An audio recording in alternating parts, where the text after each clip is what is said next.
The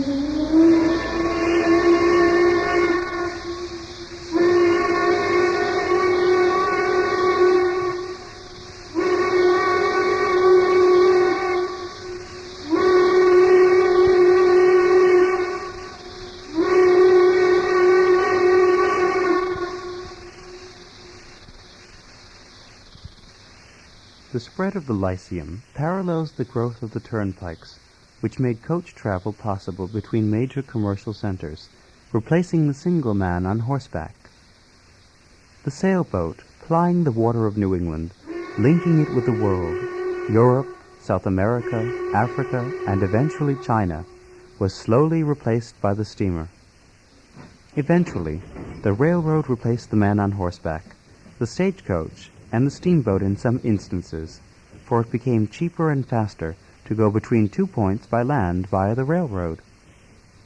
Soon Rhode Island was crisscrossed with railroad tracks, as competing companies received franchises and fought for passengers and freight. From the beginning, we used every available source of water, pond, stream, river, to produce cheap energy. This Jamestown mill harnessed the wind. The tides of Narragansett Bay were utilized by this tidal mill. The farmer relied upon water power, the overshot wheel turned by the rush of controlled water, to grind grain into flour or to make snuff. At the Gilbert Stewart birthplace in North Kingston, the remains of the grist mill's wheel stand opposite the restored wheel of the snuff mill. The early mills were farm outbuildings, and they were constructed using beams, mortised to joists, the method by which all colonial buildings were constructed.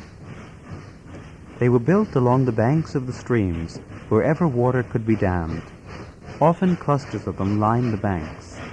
There were legal battles about water privileges, since every time a dam was built, the farmer above and below the dam faced either drought or flood.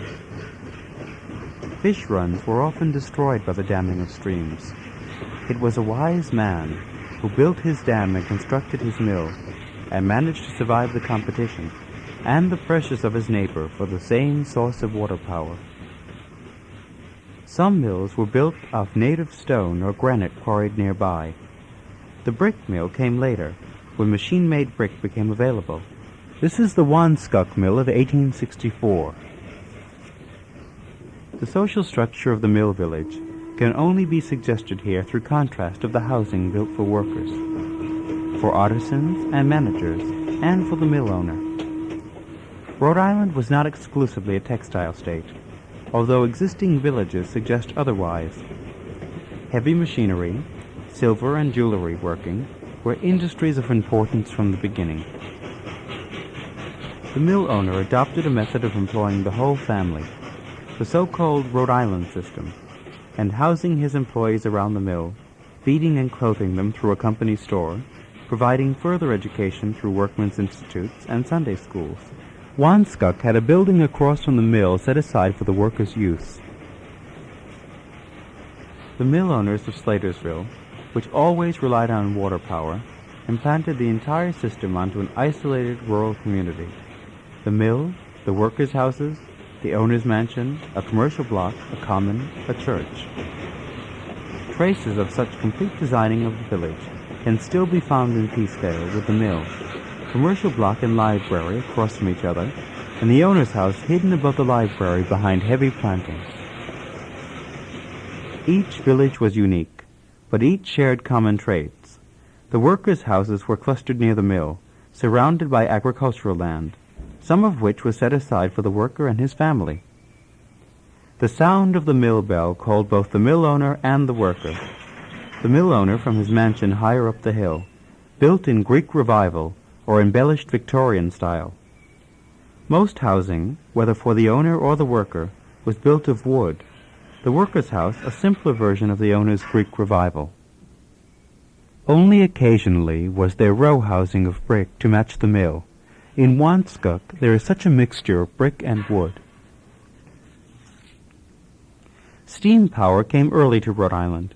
Samuel Slater, who in 1790 introduced water power to Pawtucket, introduced a steam engine into his newly constructed Providence Mill in 1827. In 1848, George Corliss invented the stationary steam engine and opened a factory on Charles Street, Providence. Up to now, mills were built on a human scale. The massive engine changed this relationship. The wheel powered by water alone had provided a cheap source of power, but it was erratic, particularly during dry summers and frigid winters. At the Philadelphia Centennial of 1876, the Corliss steam engine was used to power all the machinery on display at Machinery Hall. With the press of a button, all the equipment started simultaneously, an event which impressed the American writer W.D. Howells, as well as every other spectator at the exhibition. The Corliss engine rises loftily in the center of the huge structure, an athlete of steel and iron, with not a superfluous ounce of metal on it. The mighty walking beams plunge their pistons downward. The enormous flywheels revolve with hoarded power that makes all tremble. Corliss's engine created a new artifact, the factory complex with its high chimney belching smoke. Since coal was often used to fire the engine, factories at first were built near the coastal areas, but development of a railway system meant that factories were now built close to railway sidings. Corliss was a bold and inventive genius, whose ideas were also influential in domestic architecture. He built a monumental red brick mansion on the crest of College Hill and equipped it with such devices as radiant heat thermostatically controlled, an hydraulic elevator, and concealed glass insect screens. His mansion was an instrument of environmental control.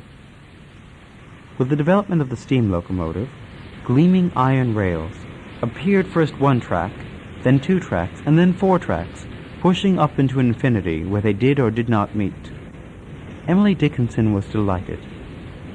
"I like to see it lap the miles and lick the valleys up and stop to feed itself at tanks, and then prodigious step around a pile of mountains." There were now railroad stations, some magnificent architectural statements, like the one in Providence designed by Thomas Teft, to fit around the curve of the cove. Others were simple and primitive, as befitting outposts, providing a presence but little shelter for the passenger waiting for the arrival of the iron horse. The growth of Providence is closely linked to the age of steam.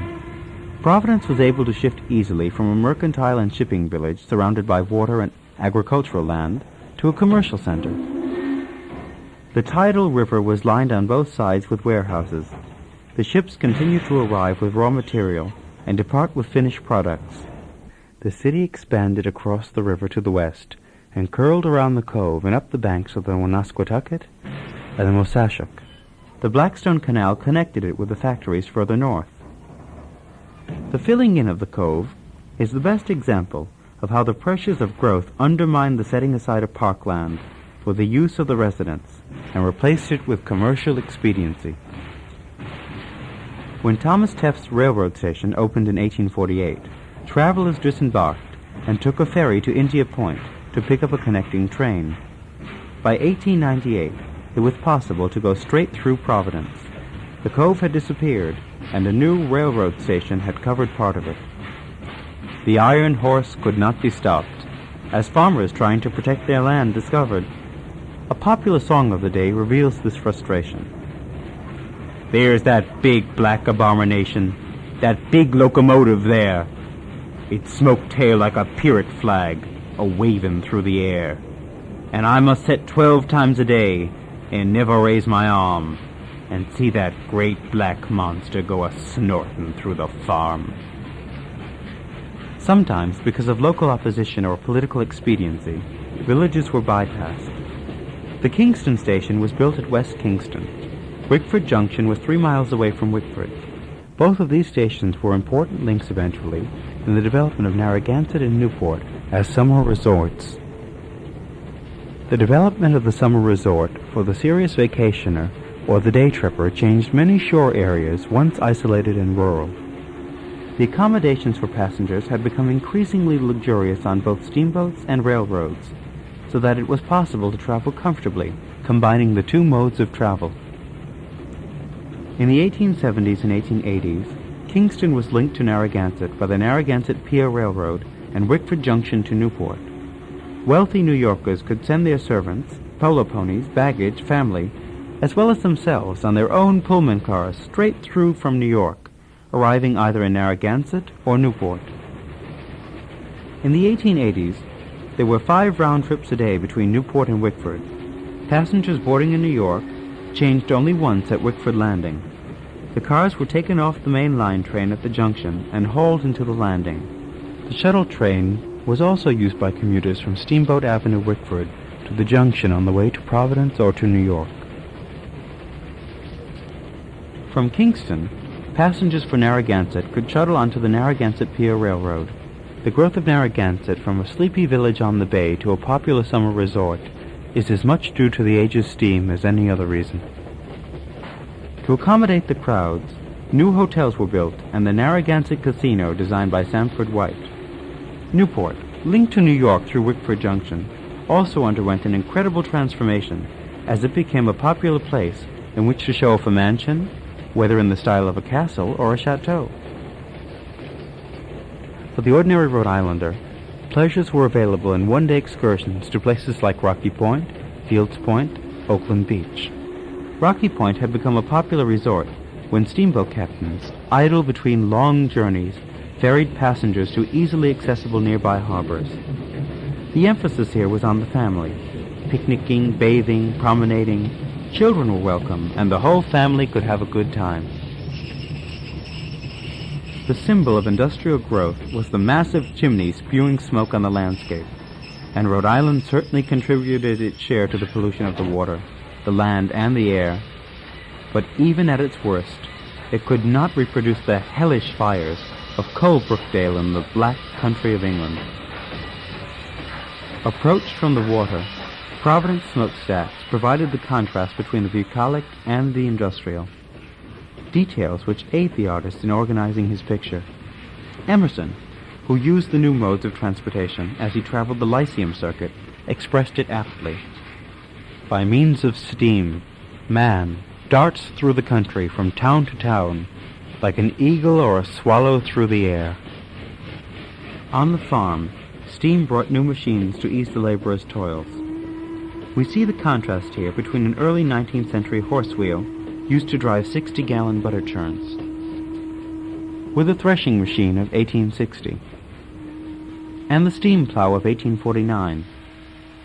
In the city, the steam fire engine increased the safety of citizens. From the hand pump used by the London fire engine brigades around 1825 to the first fire engine of 1830, there is an incredible leap forward of the technology of fighting fires. Zachariah Allen, who founded Factory Mutual Insurance, was a keen believer in the well-equipped firefighting department and was instrumental in reorganizing Providence's so that it could deal with the increased number of fires caused by overbuilding and congestion. Steam could be an enemy as well as a friend. Accidents were frequent. Locomotives blew up. Railroad cars overturned. Steamboat boilers exploded. The Providence Evening Bulletin of August 16, 1865, reported a series of steam accidents. A former officer in the Rhode Island Colored Regiment had been killed in the Corliss steam engine works. A terrible accident on the Housatonic Railroad left 9 dead and 15 seriously injured. The engine had gone through the rear of a passenger car, and those not killed were scalded by steam from the boiler. And of course there were other kinds of catastrophes. Fires were frequent. In the rural areas, pale brigades lifting water from the mill pond or the river tried to quench the flames which took hold in the wooden interiors. Zachariah Allen had developed a slow-burning interior construction to resist fire using large cross-section wood beams and 3 to 4 inch floors. By the 1830s, it was common to build masonry mills with slow-burning interiors. But fires were still a hazard, and although water was no longer necessary for the siting of a mill, many old mills were expanded on the same site, and freshets were frequent and devastating. The Langworthy engine works in Hope Valley were periodically devastated by fire and flood. Ultimately, man, the creator of the age of steam, also destroyed it. The last ferry between Wickford and Newport ran in 1925. The overnight run by steamer from Providence to New York, from New York to Providence, ended with the start of the Second World War. The hurricane of 1938 wiped out Rocky Point, as well as other summer resorts, and if there was rebuilding, amusement parks replaced the family resort. It's difficult to accept what we have done to our heritage. The old mills have sometimes been recycled to new uses, but more often than not, they have been torched or vandalized. Their ruins are to be found in all our valleys, perhaps reminding us that once we harnessed the wind and the water to create inexpensive energy. Across today's landscape, the iron horse no longer rides. The rails pulled up as in Narragansett or in Pascoag, or disappearing in rank growth as nature recaptures the railroad bed. The viaducts hang empty, second growth swallowing them. The water runs freely now over the broken dams. Does anyone remember that once the steamboat landed here to pick up passengers?